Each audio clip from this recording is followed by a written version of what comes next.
हे डाळ वडे बघा मस्त झालेत ना, एकदम कुरकुरीत आणि खमंग।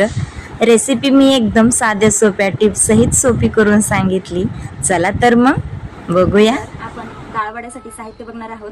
तर सर्वप्रथम मी इथे डाळ घेतलेली आहे।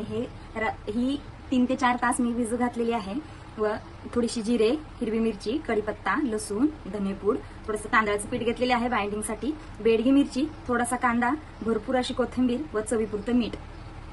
इथे मी मिक्सरचं भांडं घेतलेलं आहे। त्यामध्ये मी जिरे घालत आहे, हिरवी मिरची, लसूण आणि आपण भिजवलेली डाळ घालून घेत आहोत। बघा आपण ह्याची मस्त मोठी मोठी भरड काढून घेतलेली आहे आणि डाळ शक्यतो मोठी मोठीच ठेवा।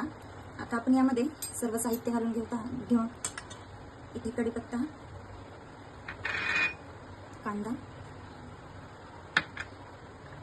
बेडगी मिरची, धनेपूड, चवीपुरतं मीठ, भरपूर अशी कोथिंबीर आणि लागेल असं तांदळाचं पीठ। आता आपण याला मिक्स करून घेऊया व्यवस्थित। तर आपण याचे आता वडे बनवून घेणार आहोत। छोटे छोटे वडे बनवून घ्यायचे आहेत, पातळ असे। आणि तुम्ही पाहू शकताय अशाच प्रकारे आपण सर्व वडे बनवून घेऊया। अशा प्रकारे आपण इथे सर्व वडे बनवून घेतले आहेत। आता याला तळून घेऊया। आता इथे तेल गरम झालेलं आहे। हलक्या हाताने आपण ते वडे तेलामध्ये सोडूया।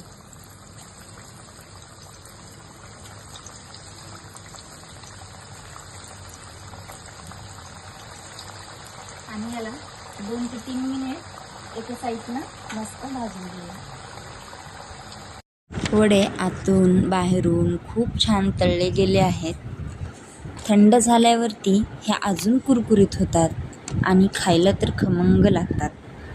तुम्ही बघू शकता वड्यांचा आकार, कलर खूप सुरेख आलेला आहे।